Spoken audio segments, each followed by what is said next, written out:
Hi, friends. Welcome to Beautifully Bookish Bethany. Today is me trying yet again to do my reading stats for 2022. So if you missed part one, I will link it once I'm done with that, or you can just go check it out. I had been sick last week, and I was a little overly ambitious in thinking that my voice could handle it. And we got like 8 minutes in, and I was like, okay, this is just not working out. I Listen, I think we should be good tonight. We're going to try this again. I'm feeling a lot better. I also just got done. I even was like, well, let me do a test run and film another video first. And I did, and it was fine. I also have some tea. Some of y'all recommended hot tea with lemon and honey, and that seems to have been helpful. I sound better. Thank you. I appreciate that. I am feeling a lot better. Yes. So not 100% back to normal, but hopefully we can like do a lot better getting through the reading stats. All right. So here we go. I'm going to do a quick recap, briefly breeze through the stuff that I did last time, and then we're going to move on. Hi, Valerie. Thank you. I appreciate that. Yeah, I'm feeling a lot better. I'm glad I'm sounding better. Being sick when you make content, especially I mean, being sick is not fun, period, but especially when you do this, it's not ideal.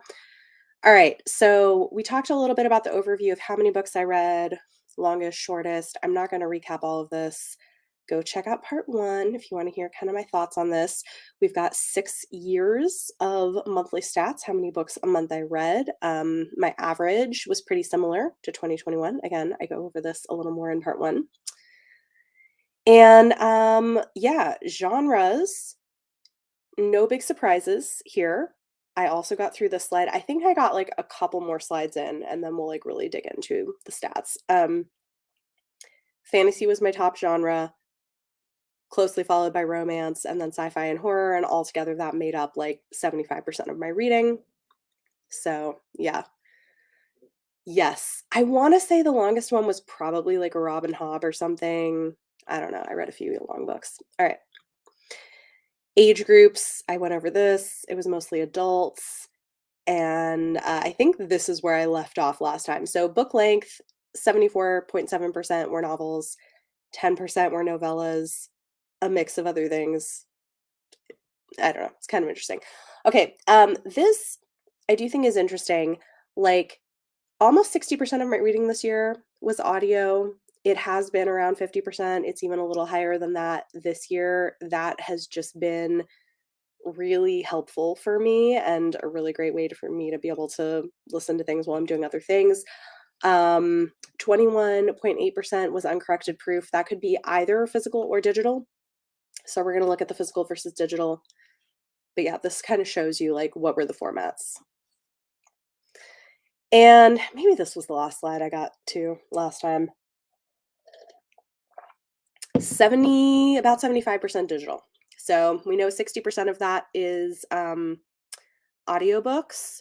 So we're talking about 15%, maybe ebooks, definitely my lowest format, which makes sense because I just, it's not my preferred way to read. I do read some ebooks from NetGalley, but I know some people love it. It's not my preference. I prefer audiobooks and physical books. Yes, audio is very convenient and I can do other things. Yeah, it's useful. Here are the publishers that I read from this year. I think this is a little bit interesting. And one thing that's different about my stats this year from last year is I separated out publisher from imprint, whereas last time I had them kind of all together, which was not ideal. So now we can really see, is anybody shocked? 27% of my reading is from Macmillan. This is the people who do like Tor and Tor.com, which is a huge chunk of my reading. So I'm not surprised that Macmillan is my biggest. Closely followed by Penguin Random House at 20.5%, and they have the biggest share of the market. And indie this month was 14.5%, which is pretty solid. So, yeah. Here are the imprints. There are many of them. The main thing I want to point out is that 19% of the books I read were from Tor and Tor.com. I love them. They're doing a lot of cool stuff. They do sci-fi fantasy, which I love, and they do a lot of, like, queer books, and they're great. Again, we've got indie here. I don't know why the number's slightly different. I don't know. Something must have got entered weird, but yeah. There are all of some of the imprints. Book acquisition. Yeah, the tour chunk is it is a big chunk of my reading. Okay, book acquisition. NetGalley was my most commonly acquired place. So, about 25% of the books that I read in 2022 came from NetGalley. And I think one reason that has gone up is that they now do audiobooks. And actually, they've even fixed because it used to like there used to be like some weird stuff with their audiobooks on their app, but they've fixed it. It's like normal now for anybody who's not wanted to use their audiobooks for that reason. They fixed it. 21% Audible, so that is pretty high. Libra FM is like 9% because I've started using them more. 11% from publishers. So yeah, I am reading a lot for review, and I think you see a lot of that. Oof.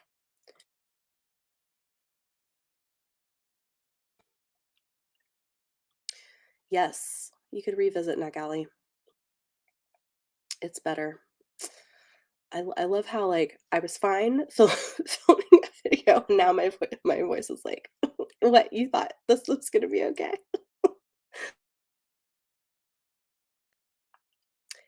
All right. Um, I did not read very much translated fiction. I read a little bit. These are all the languages: French, Chinese, Japanese, Swedish, mostly English.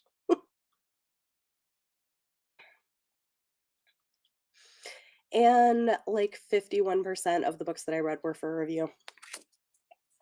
So a lot of what I read is for review. Thank you. I know. I love how I was like, I filmed my January TBR before this. No problem. I do a live stream and it's like, no. No, translated from Chinese to English. Good question. Let me clarify that.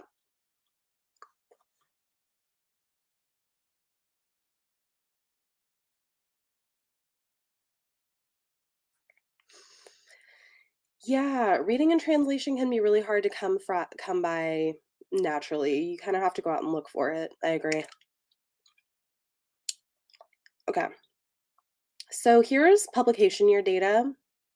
The earliest published work I read was from 1794. This was The Mysteries of Udolpho, which I liked. And I read a little bit prior to 2000, but only 6%. I mean, you can see that like the bulk of my reading is current because half of my reading is for review. And so, of course, like more than half of my reading is things that were published in the current year. So, not terribly surprising. Mm, you know what? I have not read these, The Membranes of Montclair Vagabonds. But I do think I have the Vagabonds on audio that like came free once from Libra FM, and I just haven't gotten to it because it's kind of long. But I maybe should go check those out. Tried to read American novels translated to Chinese, and that was not good. Oh no.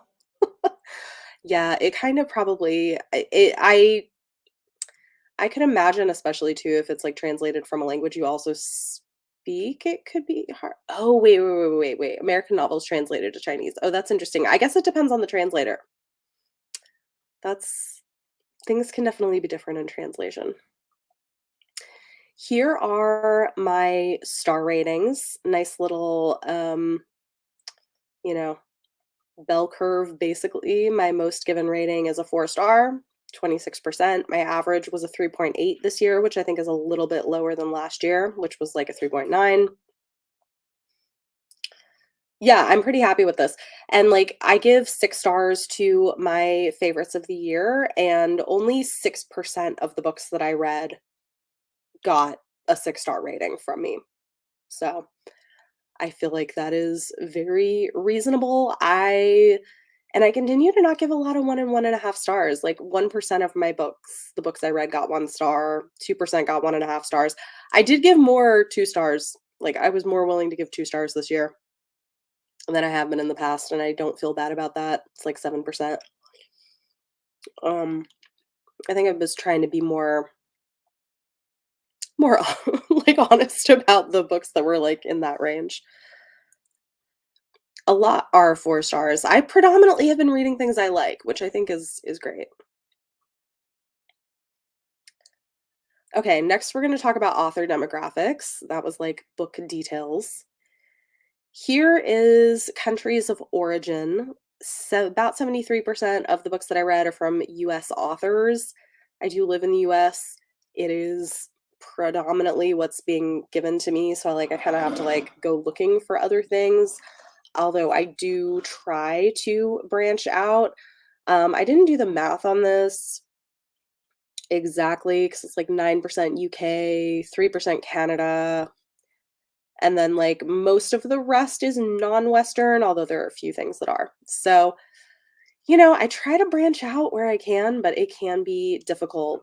So, yeah. Um, I think this is a little better than last year, though. I'm working on it. Hey, Renee. I am feeling a lot better. Thank you. I appreciate it. Not 100%, but, like, better. I did film a video before this, um, as well. Not a lot of books get 1 stars because you usually DNF them. Yeah, I think that's not a bad way to go. Same. I probably often also DNF books that would get 1 star. Hey, Simone. Listening while watching 90 Day Fiancé. Fun.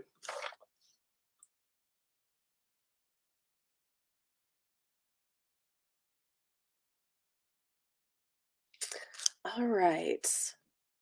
Race and ethnicity. So, it's important to me to read from marginalized authors, and so I do try to prioritize diversity as much as possible. If you watch my monthly wrap ups, you know that this is something I track every month. Um, Generally, I'm aiming to read about 50% from Black, Indigenous, or person of color authors, and at least 25% from queer authors, openly queer authors. We know some people are queer who may not be out about it. This is just like people we know are. And I did pretty good this year.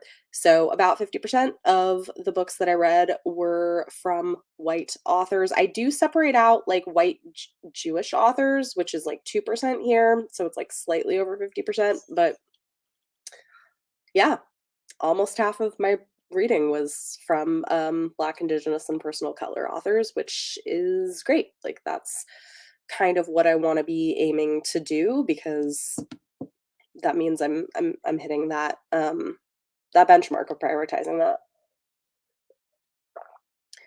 And like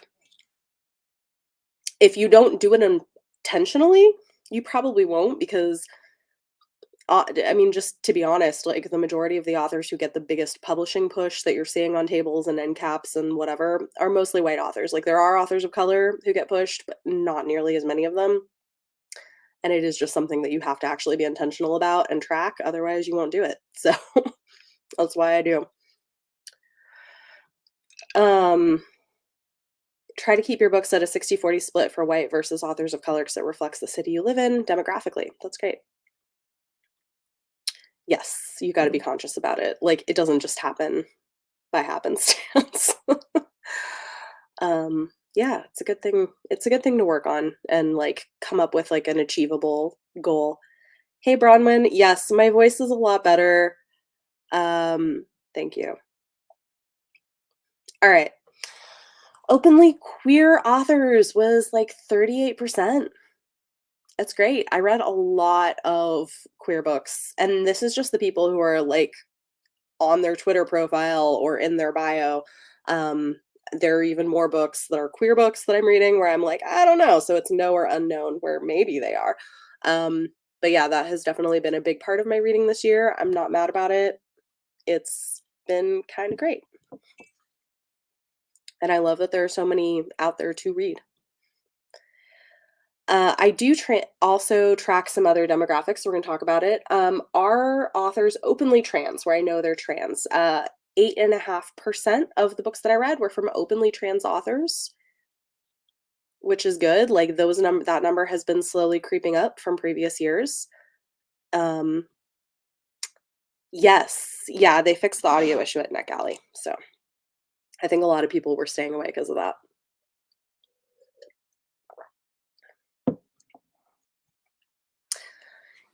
Taking a look at gender, I read mostly female authors, about 71%. This is typical. I'm okay with that. Non-binary is taking up a bigger chunk. 6% non-binary and agender, 21% male. Like I'm pretty happy with this split, to be honest.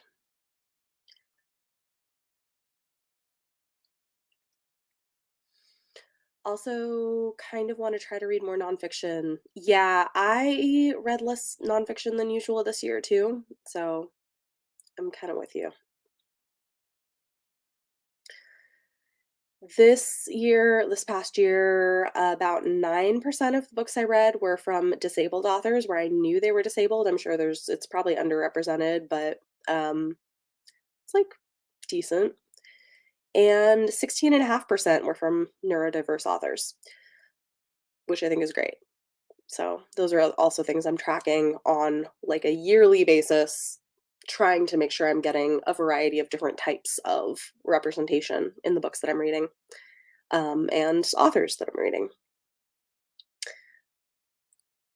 18% of the books that I read this year were from debut authors. I think that is a little smaller than usual. So I think that's kind of interesting that I'm reading fewer debut authors, still a like reasonable amount, I think.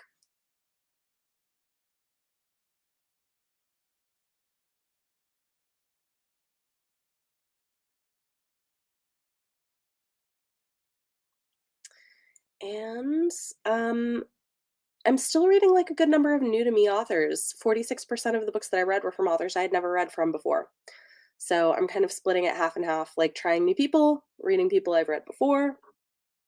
Yeah, I'm like, that's cool. I'm happy with that. Okay, last thing, which is probably good because I don't know if I can like hold up too long, but I'm happy that I got through this a lot better.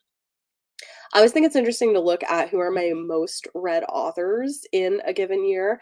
So in 2022, my two top numbers are because of read-alongs that I did. So this is not a surprise. I read 12 books from Terry Goodkind because me and Leanna did a book from him every month for our sort of truth read along. I read 9 books from Joe Abercrombie because we did um episodes on chapter 3 podcast talking about the first law books. We read all the first law books in the year, which was great.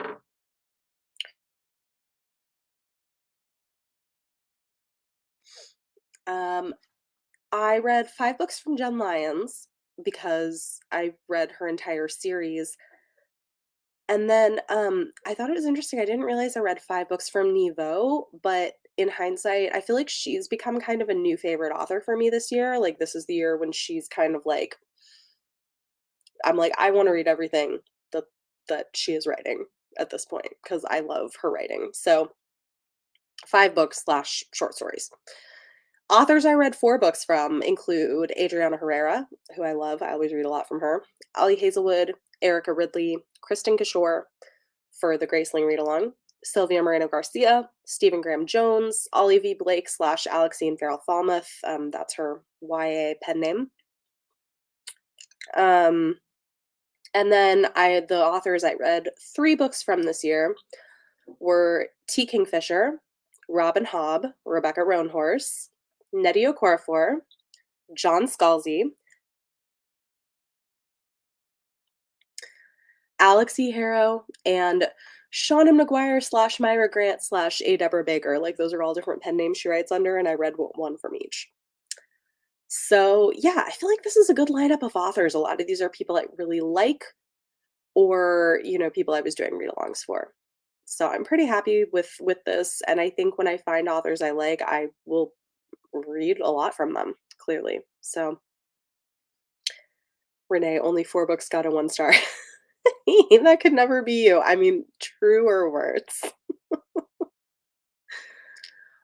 Joe Abercrombie, Nevo's Siren Queen is still something I want to check out to see if they're writing style and stories for me. Yeah, give it a try. It's a lot of vibes. So I know that it's not going to be for everybody, but I love it. It's yeah, my favorite book of the year. I know I haven't like posted that yet, but really loved it. Hello. Did I say how many I DNF'd? You know what? I didn't put it in here. I do have a video talking about all of my DNFs, and I can find that number. Hold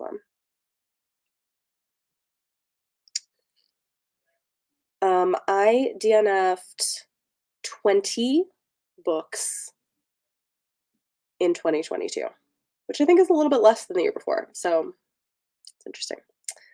Yes, Shauna McGuire has other pen names. Myra Grant is her like horror sci-fi name. And A. Deborah Baker, she writes for like these spin-off this particular series, it's a whole thing. A. Deborah Baker is the name of an author of children's books in middle game. And so then she wrote the children's books under A. Deborah Baker. But they're not really for children, but they're kind of for I don't know. It's very meta, but they're fun. Yes, Nevo. I love Nevo. She's amazing. Yeah, 20 does seem a little bit small. Maybe I should DNF more.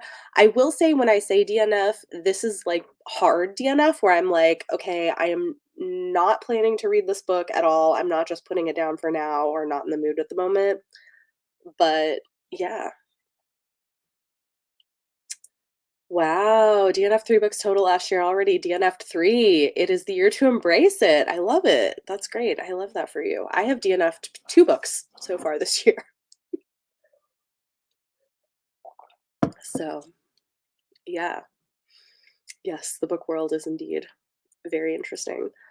Um, so yeah, that is it. Those are my reading stats. If anybody has questions, feel free to let me know. I can probably hang out for a couple minutes. I'm just happy I got through this because like being sick is not fun. I'm like, I want to be filming things and I need my voice and like my energy got better faster than my voice did. So yes, I think this is accurate. Alexine Farrell Falmouth is Olivia Blake's real name, and Olivia is the pen name, but she writes yes, but she writes Alexine Farrell Falmouth. She uses that for her YA stuff, I think. I love this. A champion for DNFing. Life is too short to read books you're not feeling. Yeah. Agreed. I think that's accurate. Yes, my voice survived the live show. Thank God. I was too ambitious last time trying to get through. As you can tell, I am still not fully over it, but I do feel pretty much back to normal, other than the, whatever. So content is coming. Drink hot tea to celebrate. Yeah, ice cream would not help. I have been drinking hot tea. It's good. And yeah, I also have filmed like a February TBR video, so that will be coming. I'll work on editing it tomorrow. Hopefully this week will be much more productive for me. And then I still need to do my top books of the year video. I have been low-key waiting because I'm so frustrated that the HarperCollins strike is still ongoing, but at least they're finally bargaining, and part of me because oh god, I don't even know how many. I think at least 5 or more. Oh my gosh. A bunch of the books on my favorites list from 2022 are HarperCollins titles.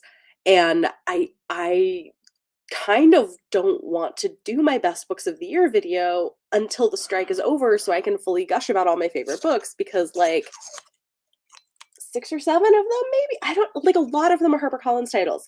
And I feel like it would just kind of be a bummer to do my like best books of the year and then like not be able to talk about a third of them. So anyway, they're finally bargaining. We'll see. if the strike is still ongoing in the next little while, I'll probably just go ahead and make the video anyway, but I'm kind of just, like, hoping that maybe they'll, like, sign a new contract and then I can just, like, make my video and not have to worry about it. So we'll see.